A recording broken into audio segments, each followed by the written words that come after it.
ओम शांति। हजारों वर्ष से मनुष्य संस्कृति भय पर खड़ी है।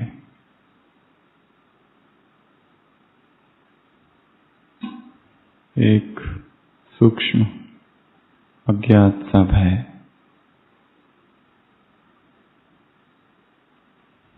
क्यों ये भय है?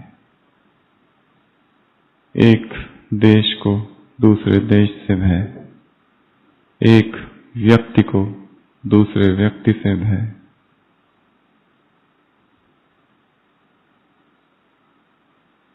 एक धर्म को दूसरे धर्म से भय, एक जाति को दूसरे जाति से भय। धर्म ने भी हजारों वर्ष से कहीं ना कहीं यही सिखाया, गॉड फियरिंग रिलीजन, भगवान से डरो। सारी सृष्टि जैसे कि भय पर खड़ी है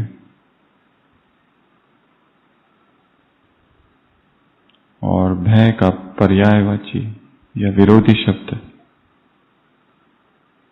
निर्भयता नहीं है।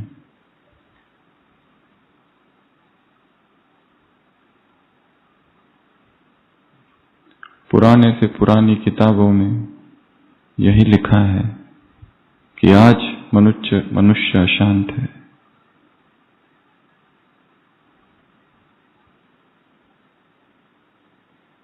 हम सोचते हैं कि पहले मनुष्य बहुत सुखी था, अब दुखी है।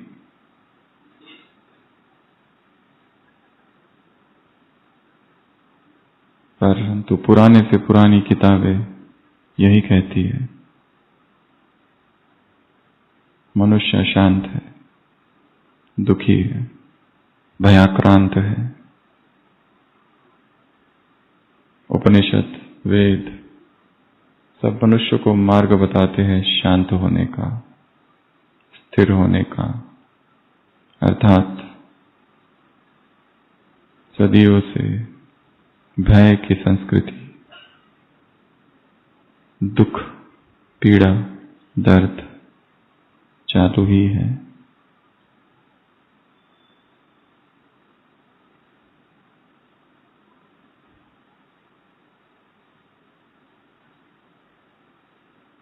एडोल्फ हिटलर ने अपनी किताब में लिखा है, यदि किसी देश पर शासन करना हो तो वहां के लोगों को डराओ।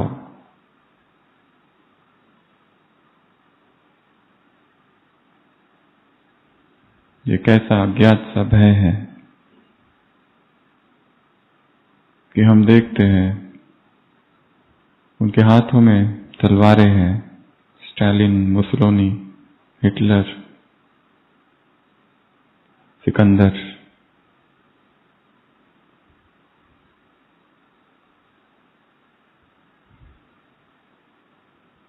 क्या है जिसने भय को जन्म दिया है? पति पत्नी से भयभीत है, पत्नी पति से भयभीत है। एक अज्ञात सा भय भीतर, और सब प्रकार के भयों का एक ही मूलभूत कारण है, और वो है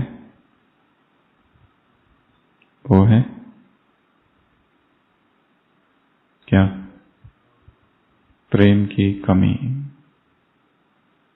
प्रेम का अभाव ही भय को जन्म देता है। एक व्यक्ति नशे में जा रहा था, रात का समय था, थोड़ा होश में था, थोड़ा बेहोश, और सामने से देखता है अचानक रात का समय एक बारात आ रही है। घोड़ा है, घोड़े पर दूल्हा है, उसके हाथ में तलवार है। अंधेरी रात थी, वो एकदम से डर गया। उसे लगा कि हो ना हो ये लोग मुझे मारने आ रहे हैं, घोड़े पर है, जरूर कोई डाकू या और कोई होंगे। वो डर गया, क्या करूं? देखा एक दीवार है, दीवार पर चढ़ गया और दीवार से नीचे कूद गया। जो लोग थे बारात में उनको भी लगा कि ये कौन है, कुछ तो है, ये भी कोई डाकू हो सकता है जो हमें देखकर अचानक से दीवार पर चढ़ गया और गिर गया, उधर कूद गया। वो व्यक्ति दीवार के उस पार गिरा और देखा कि वहां कब्रिस्तान है, अभी अभी ताजी खोदी हुई एक कब्र है, गड्ढा है। वो उसमें जाके आंखें बंद करके लेट गया। वो लोग दीवार पर चढ़ गए और उन्होंने देखा ये है तो जिंदा, परंतु ढोंग कर रहा है, लेटा हुआ है आंखें बंद करके। और उससे पूछने लगे, तुम कौन हो, उठो। वो व्यक्ति कब्र में सोया था उठा और कहने लगा, तुम कौन हो?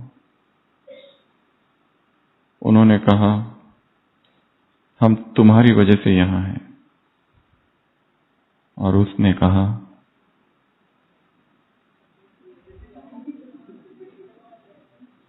मैं भी तुम्हारी वजह से यहां हूं। You are here because of me and I am here because of you.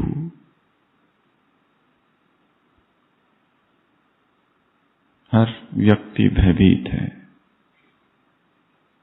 दूसरे से भयभीत है, डर है।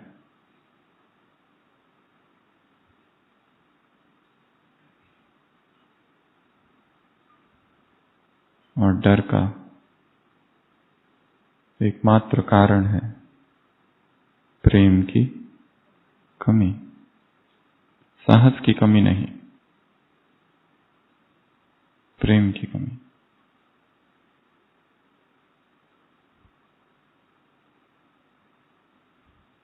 आज सुबह की अव्यक्त वाणी, प्रेम के लिए कौन कौन सी उपमाएं दी है बाबा ने। स्नेह क्या है? स्नेह है फाउंडेशन।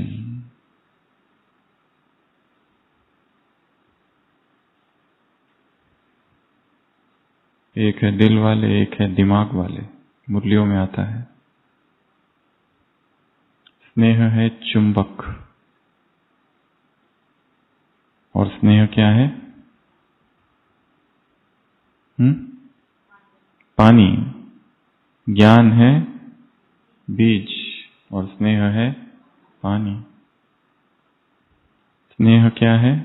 विधि है। किसकी? संपन्न बनने की। स्नेह क्या करता है? लवलीन करता है। स्नेह बंधन नहीं है, लव इज फ्रीडम।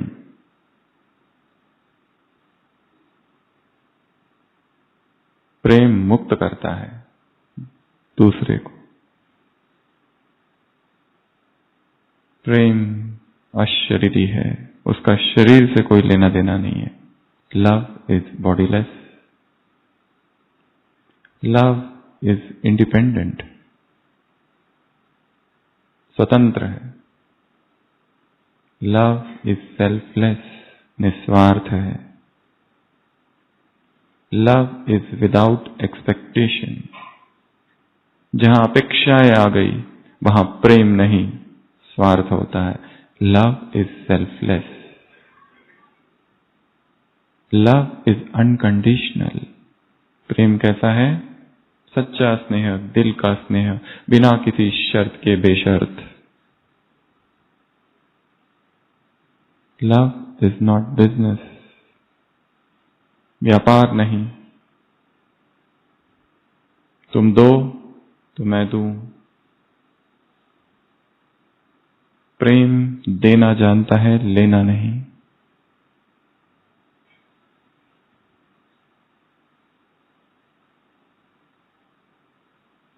प्रेम अहोभाव से भरा है, ग्रेटिट्यूड से, कि तुमने मुझे इतना कुछ दे दिया। अहोभाव है, धन्यवाद का भाव है, थैंकफुलनेस है। लव में ग्रेटिट्यूड की एनर्जी प्रवाहित है।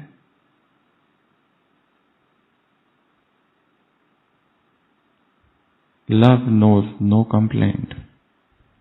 जहां प्रेम है वहां शिकायत नहीं, जहां प्रेम है वहां भय नहीं।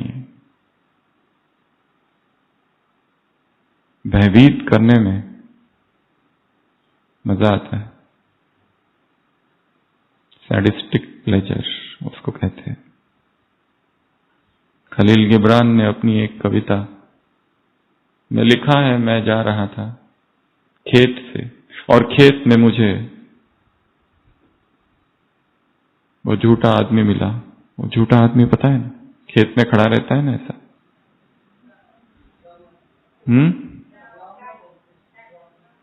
क्या बोलते हैं? क्या? पुतला खड़ा होता है ना, खेत में पुतले होते हैं ना खड़े, टोपी होती है, ऐसे खड़ा होता है दोनों हाथ करके। खलील गिब्रान उस पुतले से पूछता हो, तुम बोर नहीं हो जाते? सुबह से लेकर रात तक खड़े रहते हो, खड़े ही रहते हो, नो बोर्डम? वो पुतला कहता है ना। क्यों? आप बताओ, क्यों बोर नहीं होता है उस पुतले को? वो कहता है चिड़िया मुझसे डरती है, भागती है, और डराने में बड़ा मजा आता है।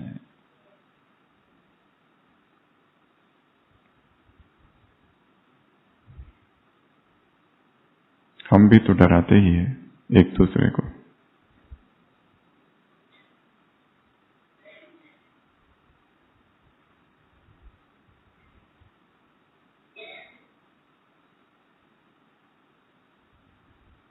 डर की काट प्रेम है।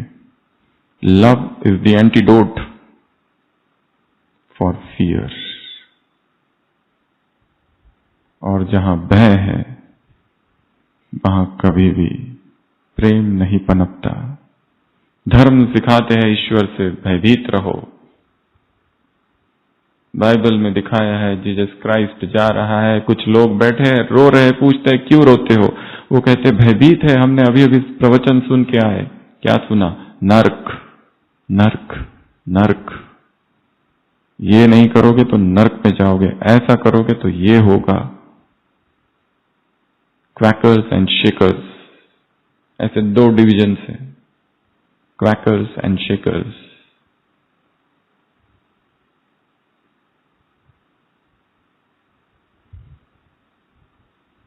जहां प्रेम है केवल वहीं पर संपूर्ण निर्भयता जन्म लेती है। तो आज बाबा ने क्या कहा? सच्चे दिल का प्यार, सच्चे दिल का स्नेह। और स्नेह है चुंबक, और स्नेह है इस जीवन का फाउंडेशन, और स्नेह है वो पानी, और स्नेह है वो विधि जिससे संपूर्ण बनोगे, और स्नेह तुमको लवलीन करेगा।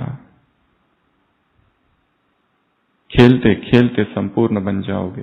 मेहनत नहीं, जहां स्नेह है वहां मेहनत नहीं, जहां स्नेह है वहां उलझन नहीं, जहां स्नेह है वहां मुश्किल नहीं, जहां स्नेह है वहां लीकेज नहीं। क्योंकि जहां लीकेज है वहां पर अतृप्ति है, अप्रसन्नता है, असंतुष्टता है, और जहां असंतुष्टता है वहां मूड ऑफ है, डबल लाइट नहीं। और जिसे हम स्नेह कह रहे हैं वो स्नेह कभी था नहीं, वो लगाव मात्र था। और लगाव किन किन चीजों से होता है? कौन सी लिस्ट गिनाई है बाबा ने मुरली में? पहला, व्यक्ति से,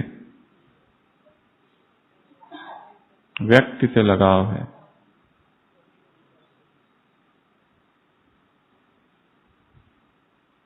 उसकी किसी विशेषता से लगाव है, किसी साधन से लगाव है। किसी साल्वेशन और पांचवा एक्स्ट्रा साल्वेशन से लगाव है। पश्चिम लेखक और विचारक मार्टिन बूबर ने प्रेम को दो विभागों में विभाजित किया है। पहला प्रेम आई इट, दूसरा प्रेम आई धाऊ। पहला आई इट, इट अर्थात वस्तु।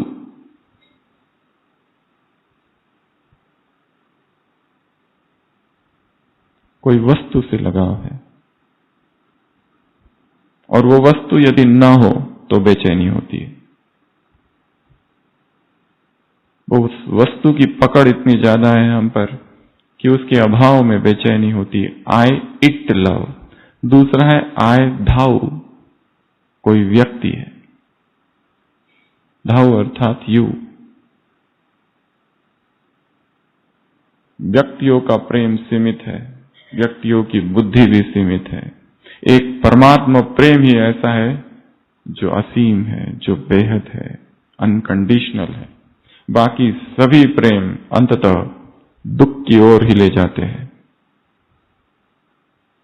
इसलिए बाबा ने क्या कहा, जिन लगाव को हम प्रेम कह रहे हैं वो लगाव नहीं है, वो प्रेम नहीं है। लगाव है, अटैचमेंट है, और उससे क्या होता है, लीकेज। और लीकेज से क्या होता है, असंतुष्टता। और असंतुष्टता से क्या होता है, अप्रसन्नता। और अप्रसन्नता से क्या होता है, भारीपन। डबल लाइट नहीं, मूड क्या होता है, अप डाउन, ऊपर नीचे बदलता है।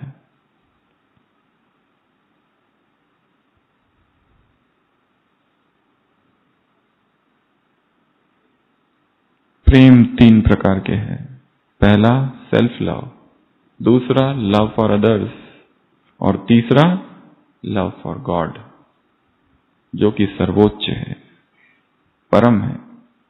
उस प्रेम के अतिरिक्त और किसी प्रेम को प्रेम शब्द भी नहीं दिया जा सकता, प्रेम की संज्ञा नहीं दी जा सकती, वो झूठी होगी। क्योंकि आत्मा का मूल स्वभाव ही है परमात्मा से प्रेम करना।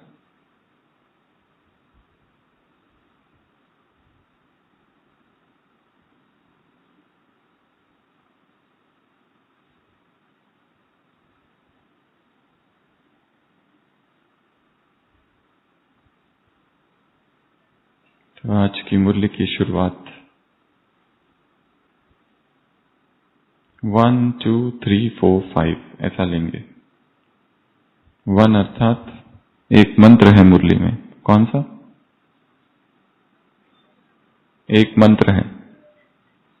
कौन सा मंत्र है? कौन सा? वशीकरण मंत्र। कौन सा वशीकरण मंत्र है? मन बनाओ, मुरली में है। आज की मुरली का बताना है, हफ्ते भर का नहीं। समान में रहो। मैं बाबा का, बाबा मेरा, ये मंत्र है।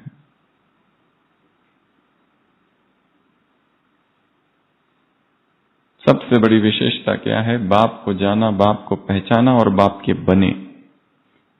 चाहे कोई भी हो, 16,000 प्यादा लास्ट में हो, उसमें एक विशेषता तो जरूर है। कौन सी विशेषता? भगवान को जाना है उसने और भगवान को पहचाना है। मूढ़ोहम ना विजानाति, मूर्ख मुझे नहीं पहचानते जब मैं साधारण तन में प्रवेश करता हूं। अवजानन्ति माम मूढ़ा मानुषी तम आश्रित।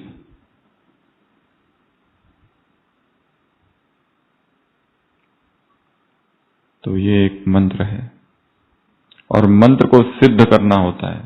भक्ति में क्या करते हैं? मंत्र जाप, जाप करते रहते, जाप करते रहते, जाप करते रहते, एक ही मंत्र का जाप करते रहते, और धीरे धीरे अचानक वो मंत्र सिद्ध होता है, चेतन हो जाता है। मैं बाबा का, बाबा मेरा, मैं बाबा का, बाबा मेरा। ये फर्स्ट। फिर उस मुरली में 2 बातें हैं, 1, 2। 2 बातें बहुत सारी है, वायदा और फायदा। और इस वायदे को क्या करो, रिवाइज करो और रियलाइज करो। नो कंप्लेंट एंड कंप्लीट, फिर 2 बातें। तो आज की मुरली से homework number 1, no complaint week. क्या मनाएंगे कल से? No complaint week. No complaint, ना सीनियर से, ना साथियों से, ना जूनियर से, ना सिस्टम से, किसी से भी नहीं। बाबा से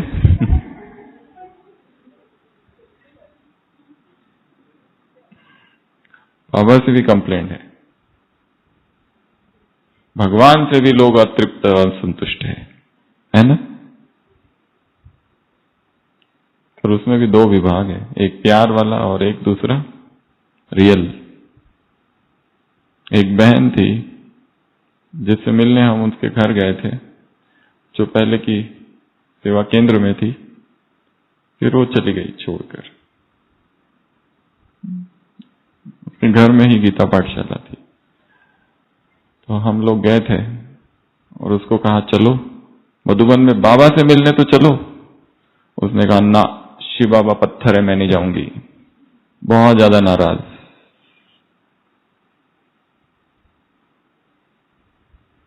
भगवान से भी नाराज है और भगवान को भी छोड़ दिया, ऐसे भी लोग हैं, बहुत ज्यादा नाराज।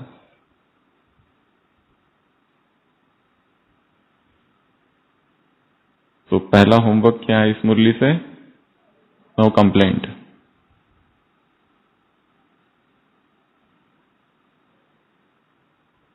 क्योंकि जब हम कंप्लेन करते हैं तो उस व्यक्ति के निगेटिविटी का चिंतन करना पड़ता है, नकारात्मक एनर्जी प्रवेश करती है सूक्ष्म में। और दूसरी बात, हम दूसरों के विषय में कितना जानते हैं। पति पत्नी एक साथ रहते हैं जीवन भर, 40 साल 50 साल। यदि पति को पूछा जाए तुम अपनी पत्नी को जानते हो? हाँ, क्या हम किसी दूसरे व्यक्ति को जान सकते हैं? और जीवन भर एक ही इच्छा और एक ही अपेक्षा और एक ही आकांक्षा रहती है कि ये सब लोग मुझे जान जाए। कब जानेंगे ये लोग? जब मैं मर जाऊंगा ना, तभी इनको मेरी कीमत पता चलेगी। इसी इच्छा के साथ मरता है। मैंने कितना त्याग किया, कितनी मेरी तपस्या थी।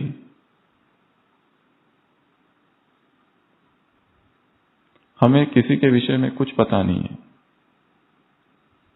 क्योंकि हर एक नकाब पहनकर घूम रहा है, वो खोटा। जो हम दिखा रहे हैं कि वास्तव में हम हैं, हम भीतर तो कुछ और ही है।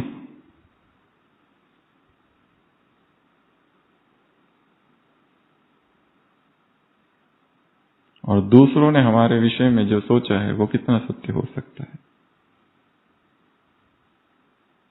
और ये ड्रामा बहुत कल्याणकारी है। हर एक आत्मा की अपनी इंडिविजुअल कार्मिक यात्रा है।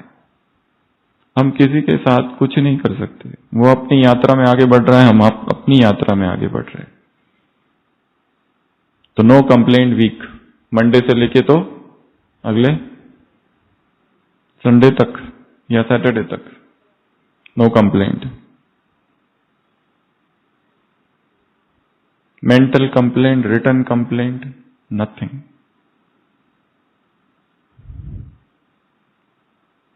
तो वायदा याद रखो और इस वायदा को दृढ़ता से क्या करो, अंडरलाइन। और इस पर बाबा ने ड्रिल कराई। अमृत वेला योग में मन शांत होता है। उस शांत मन का फायदा उठाना है। ऐसा नहीं कि योग कर लिया, बाबा से मिलन बना लिया, सब कर लिया और फिर दिनचर्या चालू कर दी। दिनचर्या वही, अमृत वेला वही। क्योंकि ऐसा अवसर बार बार नहीं मिलता है दिन भर में, जब मन इतना शांत हो। ऐसे शांत मन में सबकॉन्शियस में नए संकल्पों के बीज डालने हैं, अर्थात प्लानिंग करनी है। फ्रैक्चर्ड रिलेशनशिप्स को रिपेयर करना है, व्यसनों से मुक्ति की प्लानिंग करनी है, दिनचर्या जो अस्त व्यस्त है उसको ठीक करने की प्लानिंग करनी है। मधुबन में जाते हैं तो मधुबन में करना क्या है उसकी प्लानिंग करनी है। गए, प्रोग्राम अटेंड किए, लेक्चर सुने, इससे मिले उससे मिले, और जैसे आए थे अंतर्मन तो वही के वही रहा है, गहरा परिवर्तन हुआ ही नहीं, क्योंकि सारा समय बाह्य मुक्ता में बीता।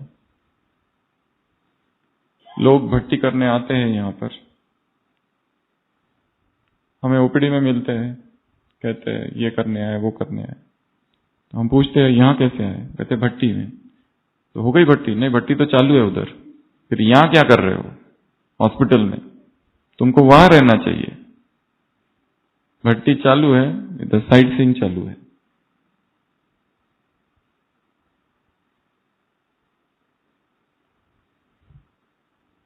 भट्टी अर्थात लॉकडाउन, उस स्थान में कैद हो जाना।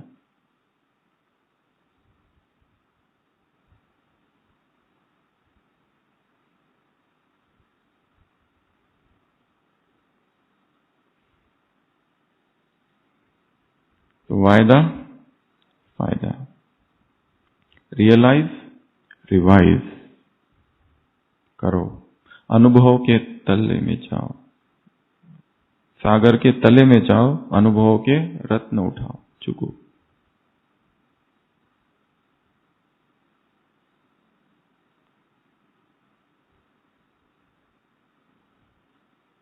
No complain complete. तो ये दो बातें थी। फिर 3, शुरुआत कहां से है मुरली की? समान से। समानधारी, स्वराज्य अधिकारी भी बोला, पर विस्तार मुरली की जो लहर है वो कौन सी है? समान और प्रेम। समान मीन्स हायर कॉन्शियसनेस।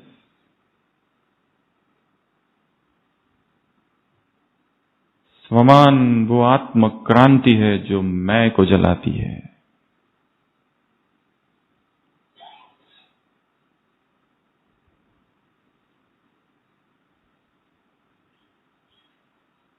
मैं जो हूं उसमें स्थित हो जाना, समान। और इस समान के तीन फायदे बताए। पहला, जो समानधारी है वो क्या करेगा? दूसरों को सम्मान देगा। जो समानधारी होगा वो कैसा होगा? निर्माण। जो समानधारी होगा वो क्या करेगा? सबको स्नेही। क्या होगा? सबका स्नेही। तो सबसे पहली पॉइंट क्या है? सबको सम्मान देना, चाहे कोई भी हो। रोल कॉन्शियसनेस नहीं, सोल कॉन्शियसनेस। उसके जाति धर्म के आधार पर नहीं, पोस्ट पोजीशन के आधार पर नहीं। कोई छोटी जाति वाला आया है सेंटर पर, हम क्या देख रहे हैं? कोर्स करने आया है। कौन आया है? कोई भंगी आया है। तो छोटा कोई है, तुम जाके कोर्स कराओ। हम किसका कराएंगे? जो वीआईपी है उनका।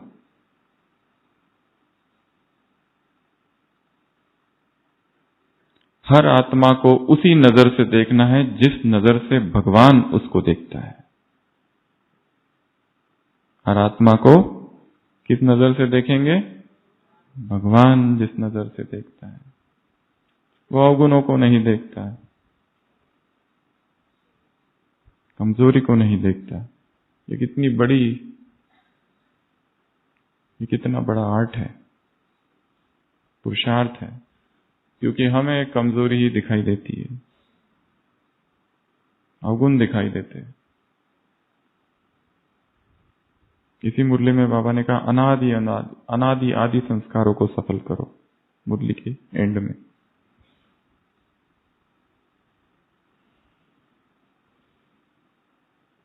तो ये 3 कार्य है। तो इस मुरली से दूसरा होमवर्क, सोल सिग्नेचर। अपनी एक नई सिग्नेचर बनानी है। हर एक में अपनी सिग्नेचर है ना, तो सोल सिग्नेचर, समान वाली सिग्नेचर। मैं महान आत्मा हूं, अब ये वाली सिग्नेचर बनाओ। मैं विश्व कल्याणकारी हूं, VISH, ऐसे VK वाली न्यू सिग्नेचर। इसको क्या कहते हैं? Soul signature.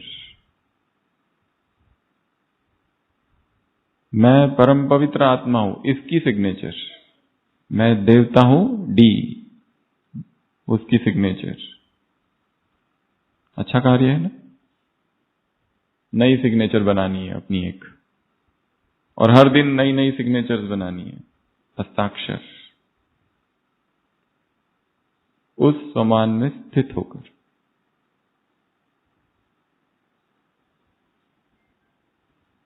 मैं शिव शक्ति हूं। दुर्गा की सिग्नेचर कैसी होगी? DURG, नई सिग्नेचर बनाओ। सरस्वती वाली सिग्नेचर नई वाली। और भाई कौन सी सिग्नेचर बनाएंगे? हनुमान, HAUN। महावीर, गणेश, शंकर, अपनी नई सिग्नेचर। क्योंकि मुरली से क्रिएटिविटी होनी चाहिए, नहीं तो वही सब बातें मन को डल कर देती, उबा देती है। जो अपनी श्रेष्ठ स्थिति से, निर्मोही, बाबा ने कहा ना मुरली में शब्द है, निर्मोही अवस्था से जगत का कल्याण कर सके। श्रेष्ठ स्थिति ही सबसे बड़ी सेवा है इस यज्ञ की। स्थूल सेवा तो कोई भी कर सकता है, 10 माताओं को बुलाओ तो 100 आ जाती है। परंतु सूक्ष्म सेवाधारी जो अपने संकल्पों से जगत का कल्याण करे। इस मुरली से अगला होमवर्क, यहां से घर जाने के बाद करना। कैंडल, एक कैंडल जलाना, आंखें आगे रखना। अगर कुछ लोग हैं तो गोल सर्कल में बैठकर इस संसार की दुखी आत्माएं, अशांत आत्माएं, विकारी आत्माएं, भटकती आत्माएं, प्यासी आत्माओं को शक्तिशाली किरणें देना। या फिर ऐसी आत्मा जिससे हम डिस्कनेक्टेड है, उन आत्माओं को। ये भी एक काम है। इसी मुरली से और एक काम करना है यहां से जाने के बाद। लव ट्री, क्या करना है?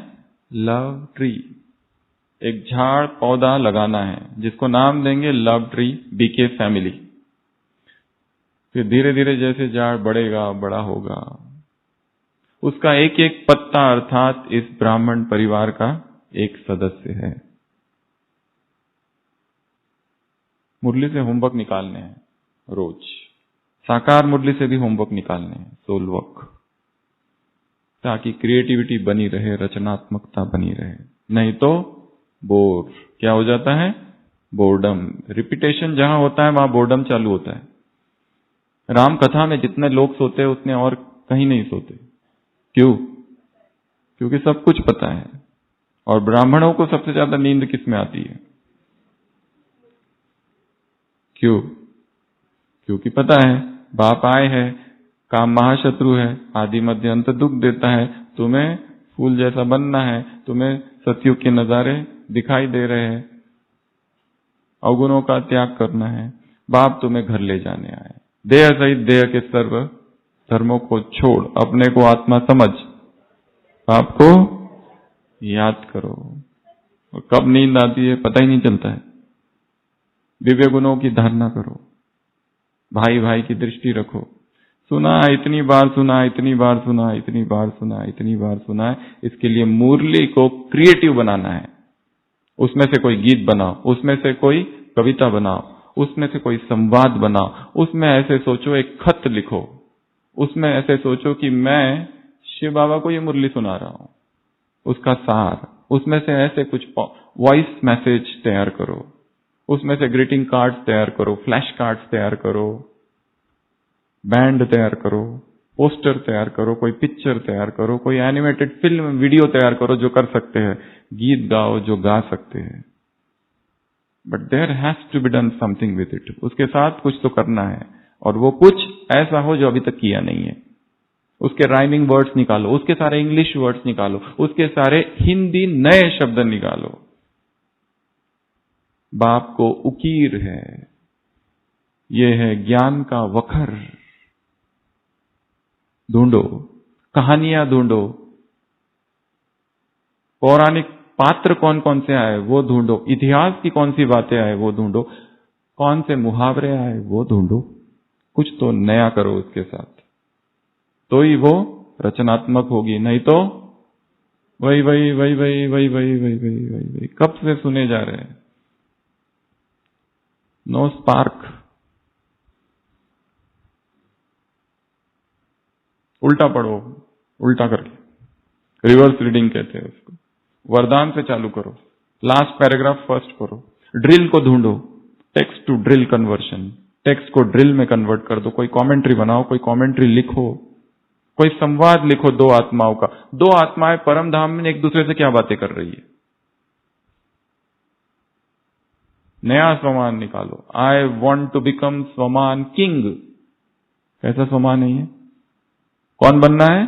स्वमान किंग, अर्थात जिसके पास ढेर सारे स्वमान है, वो है स्वमान किंग। आई एम किंग ये स्वमान नहीं, स्वमान किंग ये नवीनता। तो 4, फिर उसके बाद में 5 बातें बाबा ने कहा, सफल करो और सफलता मूर्त बनो। ये भी सर्टिफिकेट लेना है। किन किन बातों को सफल करो? संकल्प, बोल, कर्म, शक्ति या समय, इनको क्या करो? सफल करो। सफल अर्थात वेस्ट नहीं, सफल अर्थात यूटिलाइज्ड इन अ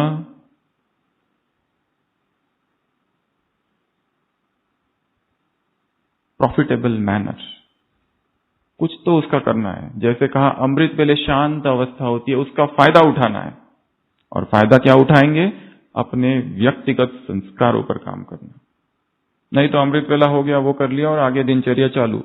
जब कॉन्शियस माइंड शांत हो जाता है और सबकॉन्शियस एक्टिव होता है, उसी समय बीज डालने होते हैं। यदि किसी को दुखी होने का स्वभाव है, प्लेइंग द विक्टिम कार्ड, रोने का स्वभाव है, दुखी होने का स्वभाव है, ईर्ष्या का स्वभाव है, डर का स्वभाव है, उस डर पर तब काम करना है।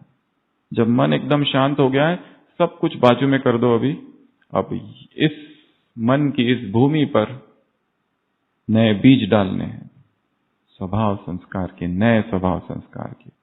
इसलिए क्या कहा? स्वभाव संस्कार को भी क्या करो? सफल करो। उस संस्कारों को इमर्ज करो। तो ये कितनी बातें हो गई? 1, 2, 3, 4 और 5।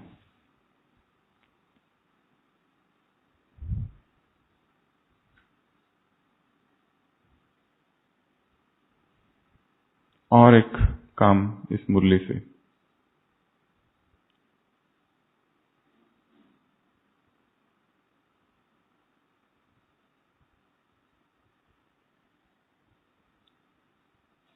वरदान में क्या है? कंबाइंड और अभूल। क्या है? अभूल, निरंतर योगी। तो एक काम और करना है, रैंडम चेक। दिनचर्या में अचानक एक रैंडम चेकिंग करनी है, क्या मैं इस समय कंबाइंड हूं? अगर इस समय ही शरीर छूट जाए, अब भी ना हो, तो मेरी क्या स्थिति है? मन में कौन से विचार चालू है? इसी समय शरीर छूट जाए, अभी अभी। क्योंकि जो डीप सबकॉन्शियस में होता है वही बाहर आता है। इससे पहले भी सुनाया था, एक भाई अभी भी हॉस्पिटल, पांडव भवन के सेवाधारी भाई, भट्टी में आए हुए, हॉस्पिटल में एडमिट था। आधी बेहोशी की अवस्था थी, पर उस बेहोशी की अवस्था में बाबा बाबा बाबा बाबा बाबा कंटिन्यूअस, नॉन स्टॉप। बीपी 220 और नीचे का 140, एकदम हाई ब्लड प्रेशर था। और बेहोशी में था वो। हमको लगा शायद ब्लीड हुआ है कुछ, पर वो बड़बड़ कंटिन्यूअस बोल रहा था। फिर धीरे धीरे धीरे बीपी ठीक हुआ, सुबह तक और ठीक हुआ। अगले दिन दोपहर तक वो फुल कॉन्शियस हो गया। तब उसको पूछा, तुमको कुछ याद है क्या? कुछ भी याद नहीं, जीरो। वो जो आ रहा था कहां से निकल रहा था? डीप सबकॉन्शियस से निकल रहा था, इतनी गहराई से निकल रहा था। और हमने अपने जीवन में असंख्य आत्माओं को आंखों के सामने शरीर छोड़ते हुए देखा है। असंख्य आत्माओं को इतने 22 सालों में। दादियों को देखा है, बिल्कुल शरीर से डिटैच्ड, कोई लेना देना नहीं देह से, और याद में एकदम डीप बाबा की याद में। पर ऐसी आत्माओं को भी देखा है जहां बुद्धि में संसार था, शरीर छोड़ते हुए। दुख था, शादी कर ली होती तो अच्छा होता, इस दुख के साथ भी आत्माओं को शरीर छोड़ते हुए देखा है। एक आत्मा तो ऐसी थी कि उसको कैंसर था, पूरे शरीर में फैल गया था, लास्ट स्टेज थी, परंतु मसाला डोसा मसाला डोसा मसाला डोसा, जल्दी लाओ, और लाया, खाया, और बस फिर शरीर छोड़ा। अंतमते जो स्त्री सिमरे, ऐसों को भी देखा और वैसों को भी देखा। किस अवस्था में हम जाते हैं। सुबह भी क्लास में कह रहे थे, अपना एक वाक्य आज ही तैयार करके रखो कि मैं जब शरीर छोड़ू तो ये वाक्य के साथ शरीर छोड़ू। उदाहरण, बाबा मैं आ रहा हूं। अपना एक कोई भी वाक्य, उस पर प्रैक्टिस करो। जीवन भर की प्रैक्टिस होगी तो लास्ट में याद आएगा। नहीं तो क्या आएगा याद? लोग अपने बेटों का नाम क्या रखते? भगवान के नाम रखते हैं। एक व्यक्ति मर रहा है, उसकी पत्नी सोचती है कम से कम अपने भगवान का नाम लेगा। पहले बेटे को बुलाती, ये कौन है? वो कहता है ये मेरा पहला बेटा है जिसका नाम होता है राम। राम का नाम नहीं लेता। ये दूसरा बेटा जिसका नाम शंकर है, वो कहता है मेरा दूसरा बेटा है। कम से कम बेटी का तो नाम वो कहता है ये मेरी बेटी है जिसका नाम होता है लक्ष्मी। तो भगवान का नाम तो आया ही नहीं। ऐसे कैसे? भगवान का नाम लेने वाली आत्माओं को अंत समय ऐसे, श्रेष्ठ समानधारी आत्माओं को ऐसे, सम्मान देने वाली आत्माओं को ऐसे, स्वराज्य अधिकारी आत्माओं को ऐसे, सम्मान देने वाली आत्माओं को, निर्माण रहने वाली आत्माओं को ऐसे, मर्सीफुल आत्माओं को, रहमदिल आत्माओं की शिक्षा के साथ क्षमा करने वाली आत्माओं को ऐसे, अभूल आत्माओं को, कंबाइंड रहने वाली आत्माओं को ऐसे, ऐसे स्नेही आत्माओं को ऐसे, सफल करने और सफलता मूर्त बनने वाली आत्माओं को ऐसे, ऐसे ऐसे, विश्व कल्याणकारी आत्माओं को ऐसे, शिव शक्ति आत्माओं को ऐसे, बाप के हमजीन्स आत्माओं को ऐसे, देव महात्मा और जगत गुरुओं को भी अपने चरणों में झुकाने वाली आत्माओं को ऐसे। स्वराज्य अधिकारी हो गया ऐसे, ऐसे उल्टे संस्कारों का भी संस्कार करने वाली आत्माओं को ऐसे, ऐसे ऐसे ऐसे, अनादि आदि संस्कारों को इमर्ज करने वाली आत्माओं को ऐसे, संतुष्ट मणि आत्माओं को, नो कंप्लेंट वाली आत्माओं को, वायदा और फायदा करने वाली आत्माओं को, रियलाइज और रिवाइज करने वाली आत्माओं को ऐसे, एवर रेडी रहने वाली आत्माओं को ऐसे, मैं और मेरा खत्म करने वाली आत्माओं को ऐसे, ऐसे ऐसे, लीकेज को बंद करने वाली और लगाव को नष्ट करने वाली आत्माओं को, निर्मोही आत्माओं को ऐसे, ऐसे ऐसे, सर्व ब्राह्मणों से सर्टिफिकेट लेने वाले, संतुष्टता का सर्टिफिकेट, सफलता मूर्त का सर्टिफिकेट लेने वाली आत्माओं को बाप दादा का याद, प्यार, गुड नाइट और नमस्ते। हम रूहानी बच्चों की, रूहानी बाप दादा को याद, प्यार, गुड नाइट और